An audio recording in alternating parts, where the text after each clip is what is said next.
McMullen, and you're listening to the Wellness Project podcast from Image, recorded here in the beautiful, iconic offices. This is a podcast where we discuss the many ways we can nourish our bodies, minds, and souls. Today, I have a ray of sunshine of a guest. Maura Rath, otherwise known as Yoga with Maura, is joining me today. She runs a yoga studio in Blackrock and runs classes daily, as well as holding retreats internationally all over the world. Her energy, her positivity, her humor, and her realness make her such a refreshing energy in the wellness space. I'm thrilled to have her here with us today. The Wellness Project is sponsored by Activia and Irish Life Health. I am so thrilled to have you on. Thank you. We were just chatting before we started recording. I remember you so well at Wellfest last year with your beautiful cape blowing in the breeze, leading us all in yoga. You were amazing. So let's start at the beginning of your kind of wellness, and I'm using air quotes, journey. Yes. And what kind of led you off towards yoga and all of that? But what happened before to set you on that path? You know, I think there's probably a few things that happened. But I was in a job that I didn't love, but I loved the people that I worked with. So it was in an insurance industry and corporate. And I had moved to New Zealand. I was in the role for a while, and everyone is up at 6 a.m. there. Everyone's running. Everyone's, now Ireland's starting to see that as well. Everyone's moving. And I was the girl that would literally pretend she had her period for every PE, never moved. Me too. I was that girl always. I was all about the chats. I never did sports. Yes, me too. Did a bit of swimming, that kind of thing, but never like team sports. Then I started to run when I went to New Zealand. Yeah. And someone was like, why don't you try a bit of yoga? And I'll speed up the story because it is quite long, but my first yoga class was a Bikram yoga class. Wow. Don't Hardcore. recommend, hardcore, Yeah. 40 degrees. But after the class, something was inside me like, oh my God, that's mad. That is mad. I feel amazing. And at the time, I was definitely someone that confused like weight loss with like wellness. And I was like, I'm going to sweat loads. I'm going to get real skinny doing this. This is amazing. And that's the truth. And then the years went on and I was, in my job. And then I was like, right, you know what? I'm going to go to the birthplace of India. This beautiful teacher that had taught me for years, lovely Lizzie in New Zealand.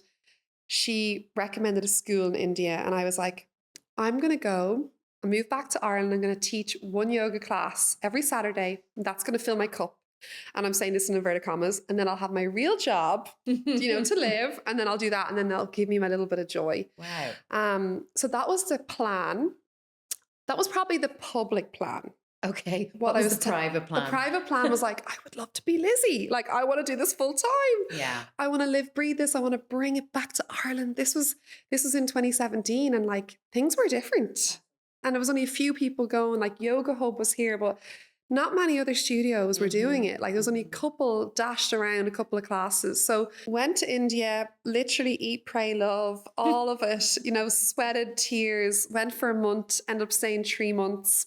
Wow. And then went on a big trip around with my now husband, Central South America for guts of a year. From when I left India, I just started to teach in hostels and everywhere I went just to find my voice. And then I got back to Ireland. I was like, I'm just going to give this a go. So yeah, that was kind of the beginning. Then it kicked off in 2018 here. And when you were in corporate world, like I cannot imagine you I know sitting at a desk doing a corporate job. I was literally the girl that was never at her desk. I was at everyone else's desk having the chats, honestly. You know what? Like, I don't have regrets because it's taught me so much. I'm still friends with some of the girls I worked with for years.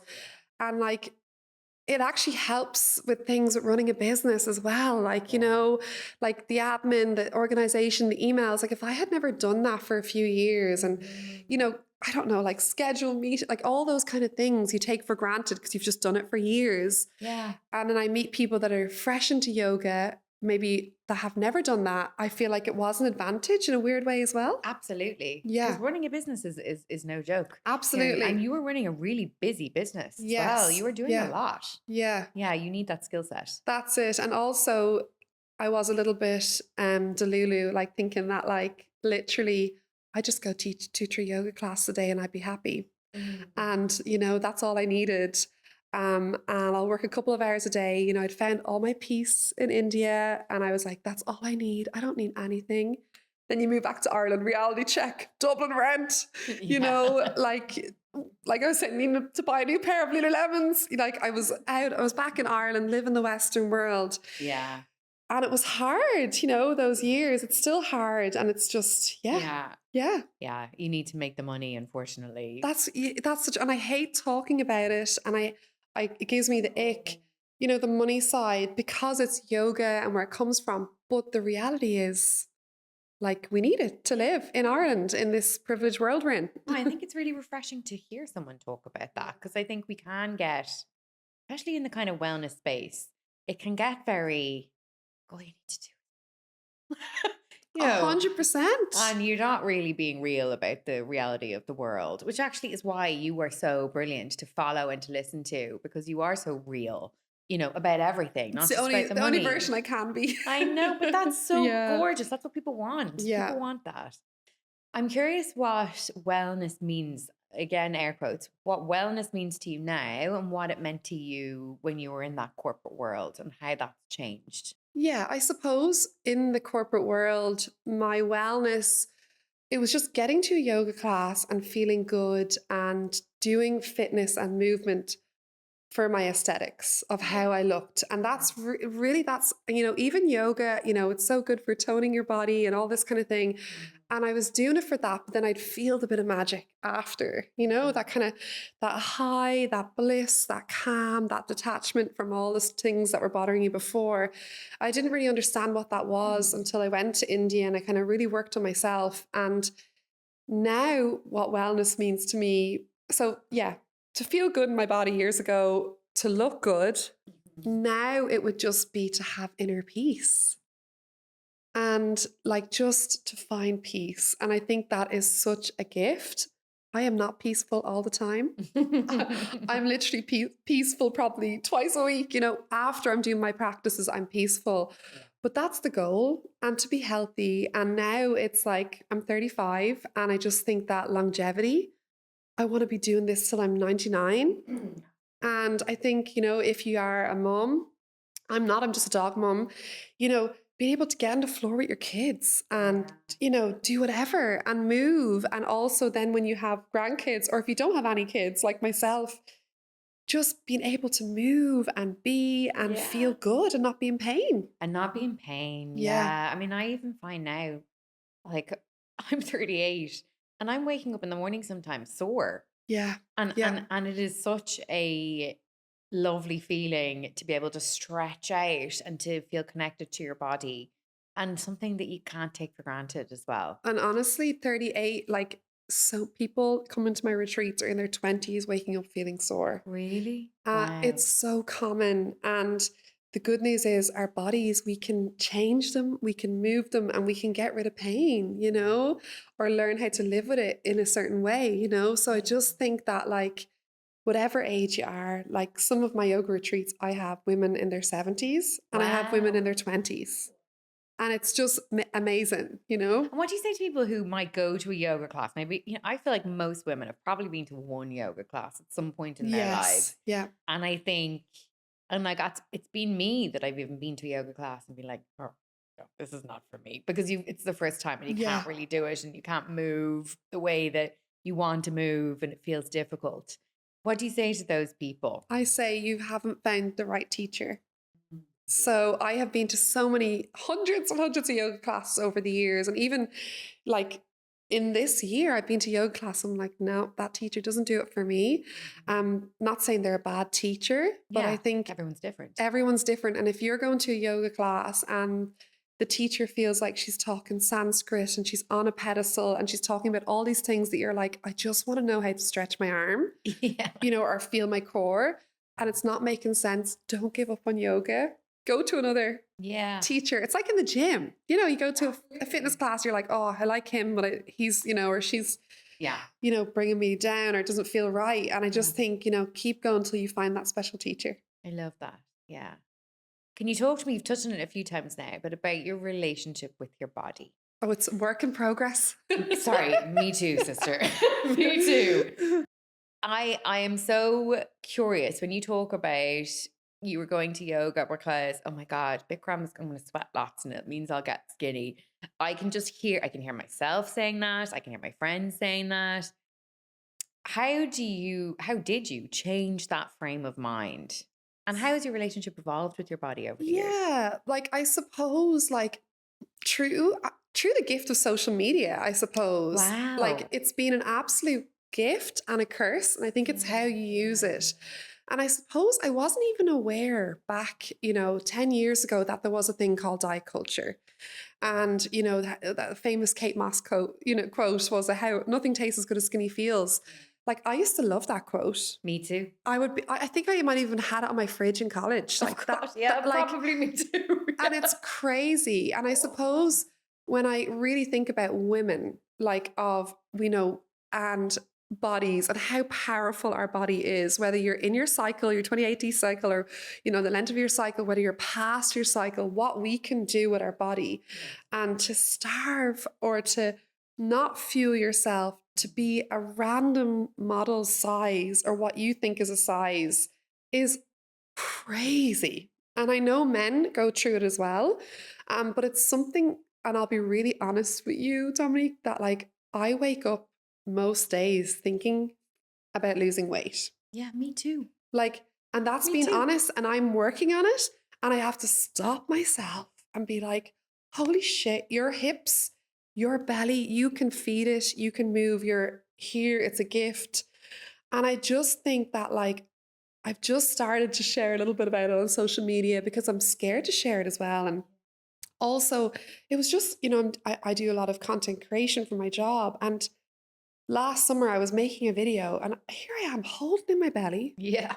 Here I am popping my leg out. Here I am turning to the side.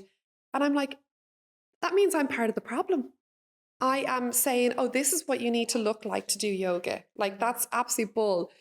All you need is a body.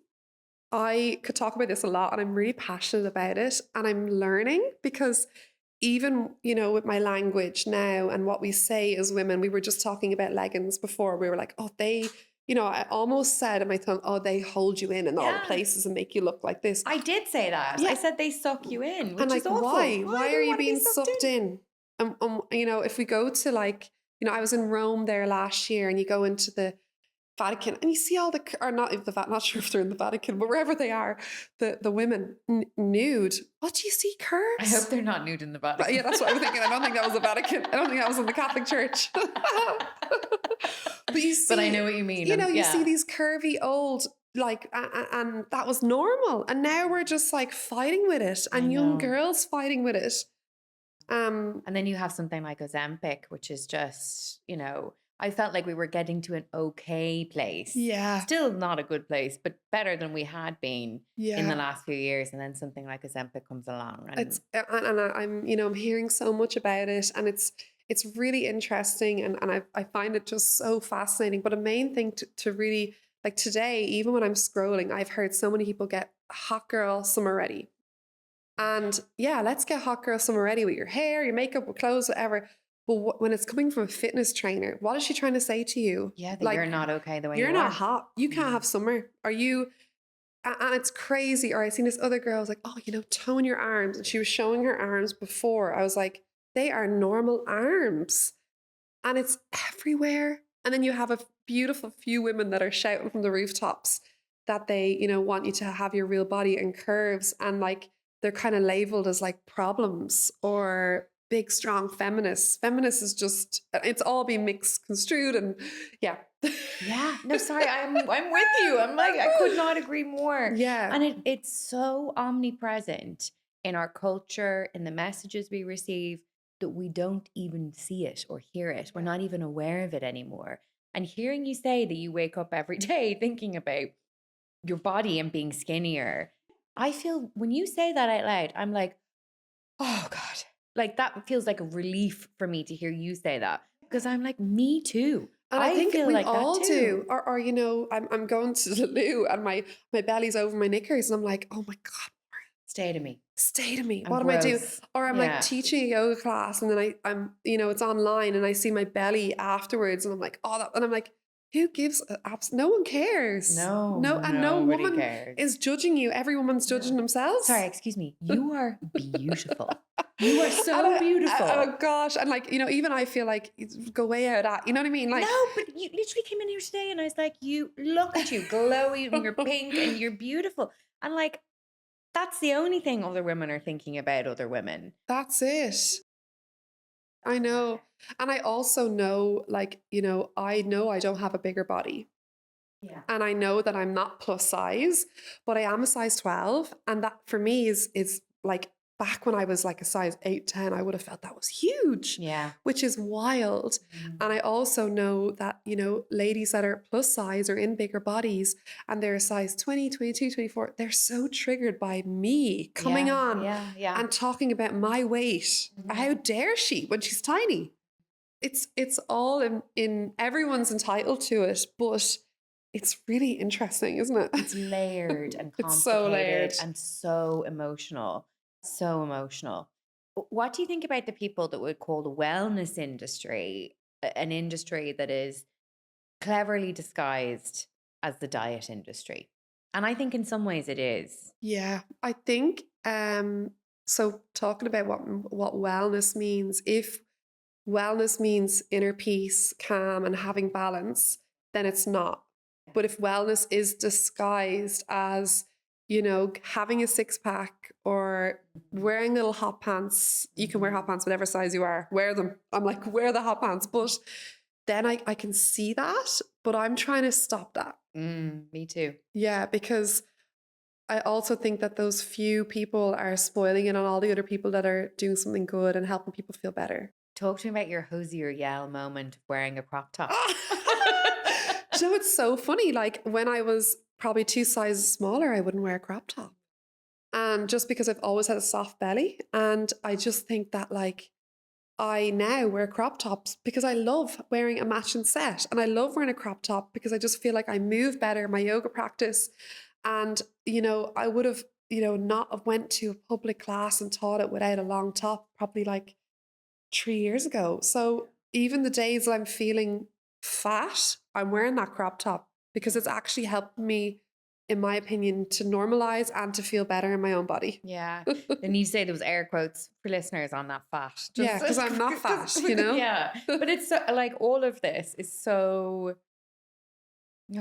heavy. It's heavy. Yeah. Sorry, pardon the pun. Yeah. It's heavy, difficult stuff to talk about and difficult stuff to do. And like it shouldn't be. Wearing a crop top should not be something that's difficult to do.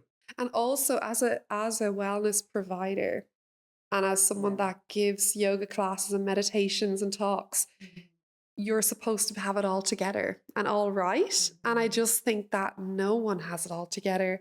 And actually, everyone is battling with those stupid little things. And even though I'm doing meditation every day, I'm working on getting that voice as quiet as possible. That maybe if I talk to you in a year or two, I'm like, what voice? It's gone. I don't know about that. I feel like the voice never goes. No.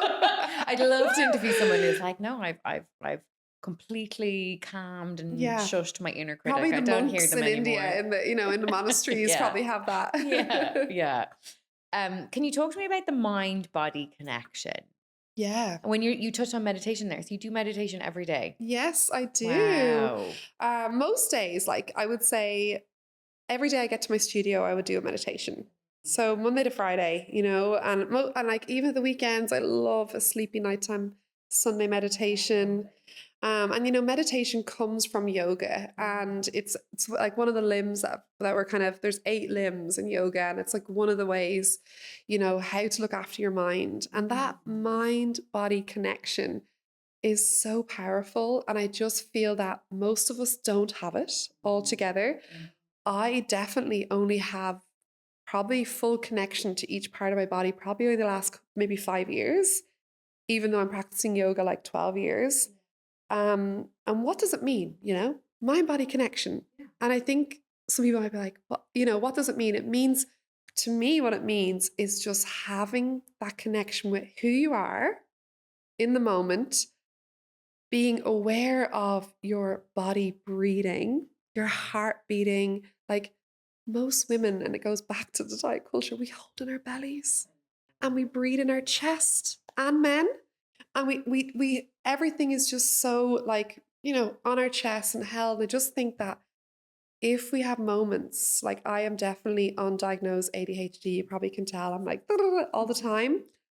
That stillness, silence was the thing that I least enjoyed about yoga when I started it. And that's like the thing that I need the most. And that's what brings that connection. Do you think that we fight against the thing that we need the most? 100%. Yeah. Stillness. Stillness. I feel like we need to take a moment to be still and breathe in Even our just bellies. like closing your eyes, and this blows my mind. 5 breaths. That's all. Takes you into that rest and digest where your body can heal. And what's kind of happening, people, is you're in this. It's really good to be stressed when you're in control of it, okay? We need to be in fight or flight. We need to get the work done. We need to get the fire.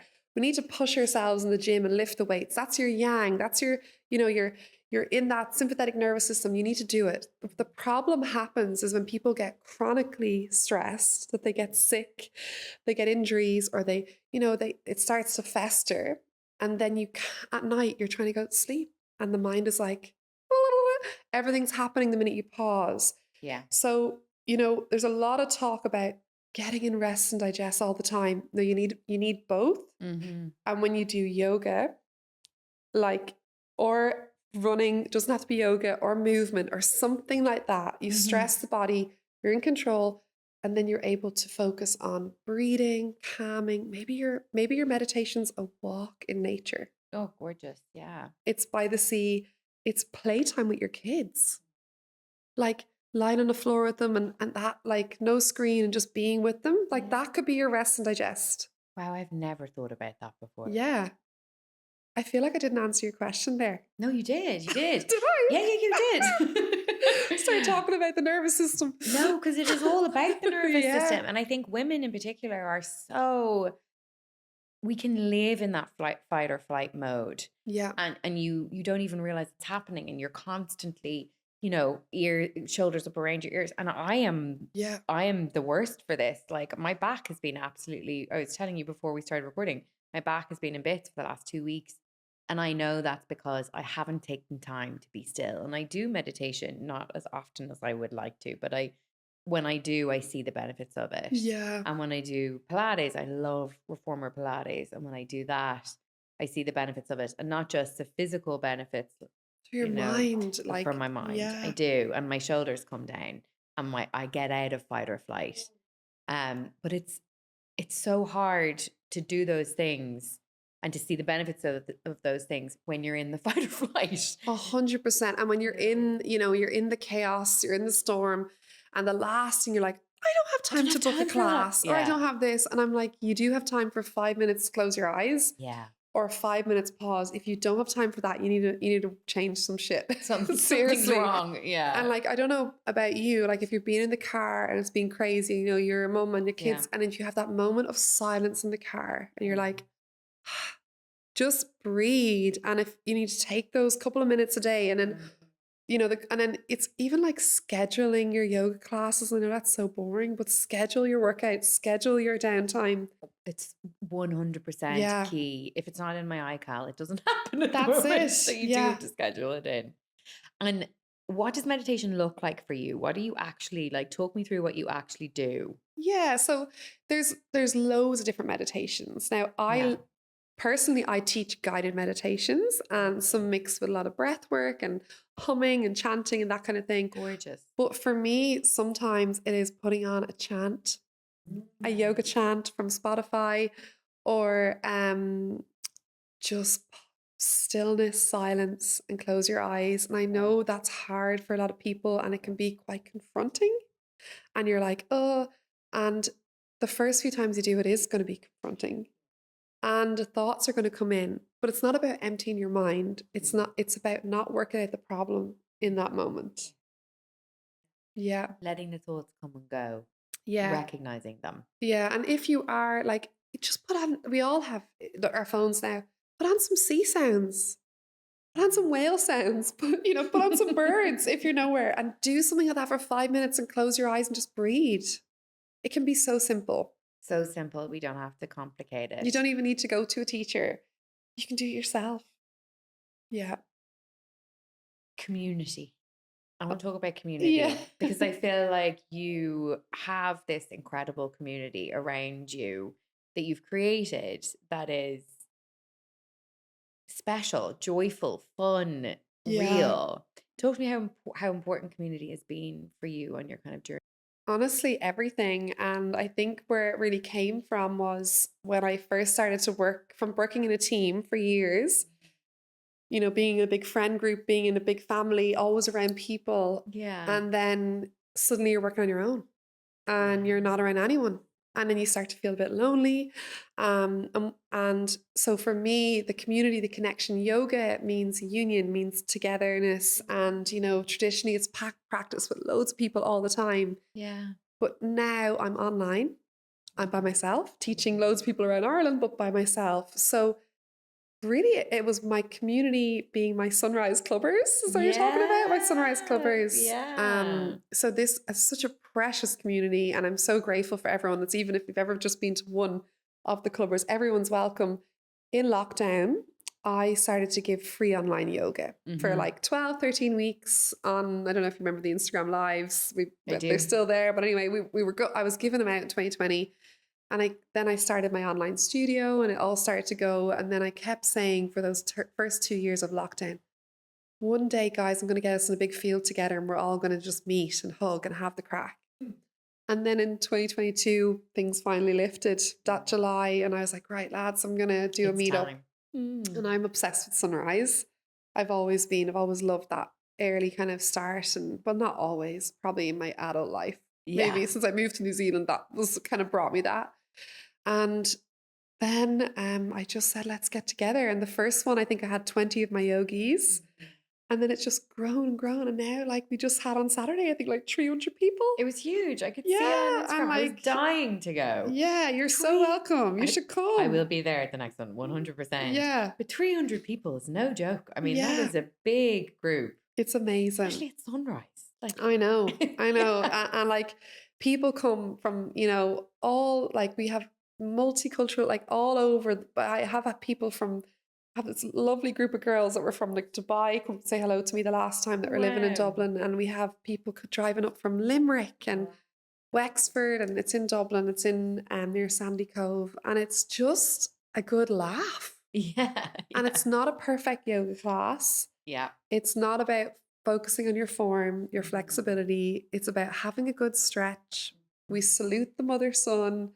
We all jump in the sea, or half of us jump in the sea. We go for coffee and happy out, have the chats, and we're there 2 hours and you come home and I'm buzzing for the rest. I'm still buzzing from last Saturday. It's amazing. It looks really amazing. Yeah. Like you can feel how joyful it feels.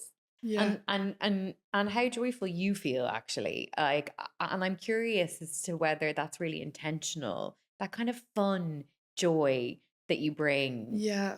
It's not found in all yoga practices. No, and you know what? Like my yoga classes, like they're, I have done hundreds of hours of training, but like I am very like whimsical. Like, I like to have a bit of crack. Yeah. I am naturally not flexible. So I try and build my classes for bodies, real bodies, and we're not going to be balancing in our crow pose or handstanding. We might give it a go and I can't even do it and I'll fall with you, but it's about that journey inwards. And that's what I try to do. And like, I don't mean it to be, I don't know how every time we end up laughing because something happens, but like, it's just a bit of fun as well. Yeah. Yeah. And you've created a really beautiful space where people feel very welcome. Yeah. And that, it sounds to me like that is very intentional, that like people of all abilities and people, all who aren't good at yoga. Yeah. are welcome to come and will feel 100%. And there's this one lad, he like this was last year, I think early last year, he was out for a walk and I'd say he was 70 maybe, late 60s anyway, and he just followed all the people walking to the park, put down his coat and got stuck in. Wow. Right. And so at the end of the class, came up to me and was like, I never stretched before. I'll see you next month. And I was just like, you don't understand. That's my, like, I'm winning at life. You have made, like, the fact some owl lad is walking and joins in, that's how welcoming the community is. That's really special. And like, I was like, had tears in my eyes, gave him a hug. He's looking at me like I'm mad. I'm like, oh my God, this is what yoga is. That is so special. And you create that. It's incredible. And that is what it should be. That's what it feels like yoga should be. Yeah. But it's not always like that. No, it's not. And like, if you know, a few of my original teachers in India, they're all about yoga is for everybody. It's not a religion. You don't have to have a certain body type. Yeah. But yes, us Westerners dressing our Lululemon, talking to myself, head to toe, are making people feel like you have to look a certain way. You don't. Yeah. Yeah. You hold retreats as well. Yes. You bring groups of women yeah, away. I'm actually off to Portugal on Monday. Is that on Monday? Yeah, with a group of women. Very excited. Yeah. Can you talk to me about what they feel like? Are there any kind of common threads or like even emotional threads that come up with women who are with you and men who are with you for a week? I'm probably like 95% women on my retreats. I sometimes have an average of one man and I'm like, just before I'm like, I'm so sorry you've booked, but there probably will be no other men, you know, just to let them know. But there is a few common threads actually. The first one would be fear.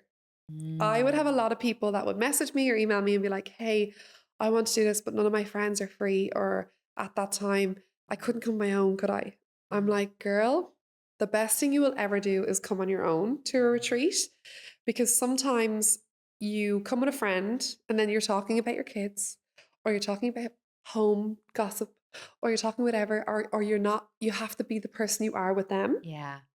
But if you come on your own, you just meet like-minded women, you connect and you have good. So a little bit of fear. People come feeling very self-conscious. Of course. You know, I had this one particular lady and I'll never forget her, but she came and even her posture, you know, was kind of down. And she was a beautiful, curvy girl. And by the last night, she was belly dancing, like we're sober. She was, you know, having the best time of her life. And like, you know, we usually have a little farewell, little kind of dance at the end. And like, I was like, she has literally lost sheds of, you know, inhibition and stories she's told herself. And, you know, in that, I suppose people come with their body, not even realizing that they're not confident in their body.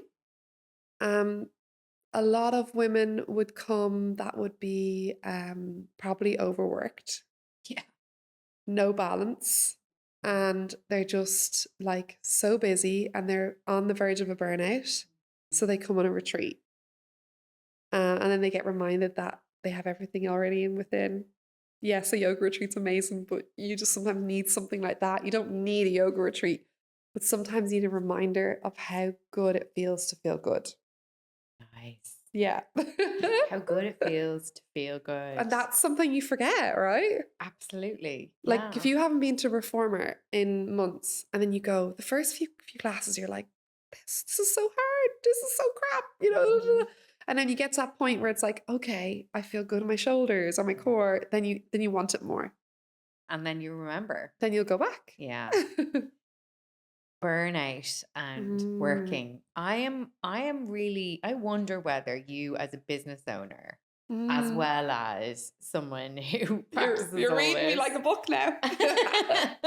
I wonder whether you ever struggle with balance. 100%. I do.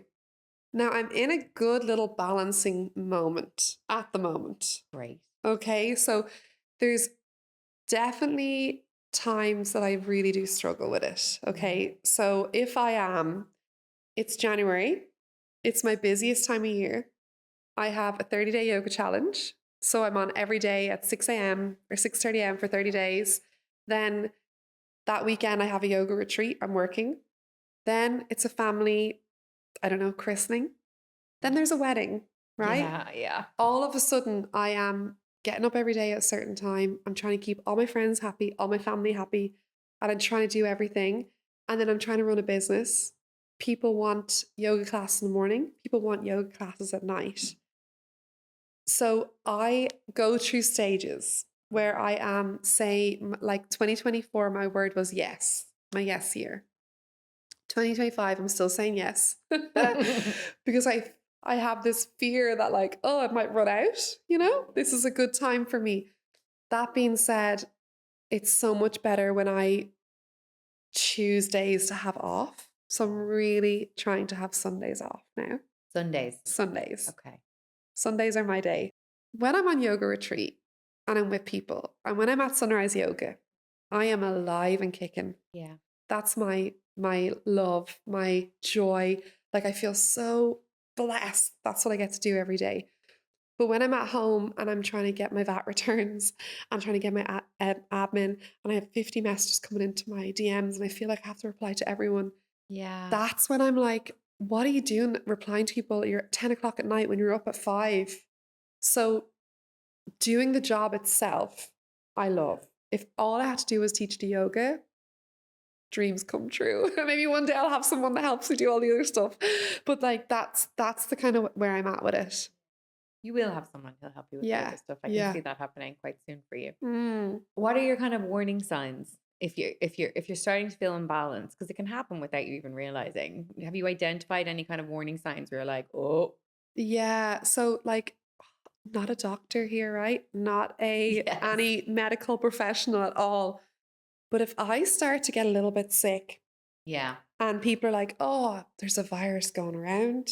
Yeah. Oh, there's a cold going around, right? Everyone Yes. says that every week. Oh, there's a vomiting bug. I believe if I start to get sick, it's because of work or I'm overstressed. I know you can catch things off people and all that, but I think if I'm in my ebb and flow and I'm, in my inner peace, I'm not getting sick. My immune system's high. Yeah. I'm fueling myself right. Yeah, it's a balance that I'm constantly working on. I know. And boundaries are really hard. Yeah. And that's something that I think women generally are always working on. And the older you get, the more you learn. Like having a Yeah. yes year is, phenomenal. And I'm sure and I can see so many opportunities have come your way and you're flying. But like 365 days is a lot of yeses. I know. And for like you. I did take some little times off here and there, but like it is stupid to do that. You don't have to do that. And I suppose as a woman as well, when I am just tired and I just need a day to myself, I'll be like, oh, I'm busy, I've got something on. Yeah. And I'm telling a white lie. Yeah. Oh, I've done that. And I do that all the time. I'm like, oh, I've got this. But actually, I need to schedule my downtime because if I Yes. don't, Yeah. so I often now I'm trying to like when people are booking corporates and I'm in businesses, I'm like, right, get them in the same days. Because what I was Smart, doing is I'm yeah. having drips and drabs every day. No, and that just zaps your energy. Yeah. Yeah. And now, like, if you get me up like one evening a week at the moment, I have a little community chat at 8 p.m. That's my only evening now. I used to be teaching in hot pod yoga at 8 o'clock, 9 o'clock, and then up at 6. No, that's And then not I'm wired in the bed sustainable. after it. So, yeah. What do much- you do to really relax? Don't really say relax. yoga. I'm not going to say yoga, but it is yoga. I would say play with my dog, Hunter. Lovely. Go to the Yeah. beach, outdoors, even just walk with her, and everything's better. And I used to be like, every walk would be like podcast, information, da da da da. I know. And I'm obsessed with information, and I love learning, and it's really good for our brain to learn. And I'm just trying to have the podcast on. Yeah, listen to the podcast in the car. And then when I'm on a walk, trying just to be peaceful. Switch off. Yeah. Yeah. I do the same thing now. I try and go for a walk without getting anything ticked off my to-do list in my head, like listen to a certain podcast or rehearse a script or whatever it is. I'm like, no, walking is just for walking. Yeah. Listen to the birds. Love that. Yeah. Yeah. Like mindful walk, like you That's said earlier. it. Yeah. Yeah. If you could go back now to your younger self, to the corporate you, what would you say to her now? Like, what wisdom have you gained now that you'd like her to know? I would say eat some food. Yes. Oh my God. Yes. Eat some food and then don't feel guilty about it as well. Like Yeah. literally, I remember I was feeding myself broccoli and chicken. Like, I was on some weird PT diet plan. And Oh, me like, too. and like I would be Yeah. like just not eating porridge and like not eating real food. I suppose just eat real, and then I go on these binges, Yeah. So I'm just really focusing on, I would feed her, and also um, tell her just to keep trusting the universe and her gut. Yeah. Yeah. I talking about weird diets. I remember I went through a stage where I'd wake up and eat mince. Have mince at like Like 7 o'clock. mince, Like like a mince peppermint, meat. or No mince. mince, Oh, like mince meat. So beef in yuck. the morning. Yeah, at like 8 a.m. and then go to the gym and like not eat really much for the rest of the It's day. crazy. I remember working with a girl So and she was on a gross. bread diet. Oh, well, And that like sounds like it I was could like do. 3 days, and she actually lost weight because all she ate was bread. What? She's no like all she had was wheat. Do you know what I mean? Like you'd feel quite sick after Oh, about you would. 2 or 3 meals of bread. Lovely. And then you'd hit some kind of a point where you're like, Yeah. "Bleh." Crazy. Yeah. What message do you hope, as my final question, that women who are listening today will leave remembering? Oh gosh, there's lots. I would just say, like, love your body. And as Mm, cheesy as it sounds, but talk to her, talk to her body like you talk to your friend. yeah. Because you're not going to tell your friend that you look fat or you've got wobbly or you need to get rid of that spare tire and all this crap we tell ourselves. Yeah. And just be kind to her and treat yourself, or don't even treat yourself, just eat. Eat shouldn't be a treat. Like, just, yeah, take Yeah. yourself out for coffee and have a big, lovely croissant. I love it. Maura Rath. We're going to leave it here. Thank you so much for joining us Thank today. you. Thank you. Namaste. Love that. Thank you for listening to this episode of the Wellness Project podcast from Image. This is the part where I ask you to please like, rate, review, and subscribe, and share the episode with friends too. It helps us reach new listeners who might like to hear these conversations. While you're at it, go on to image.ie and visit the Wellness Project Hub. The Wellness Project is sponsored by Activia and Irish Life Health. I will chat to you next week. Until then, mind yourself.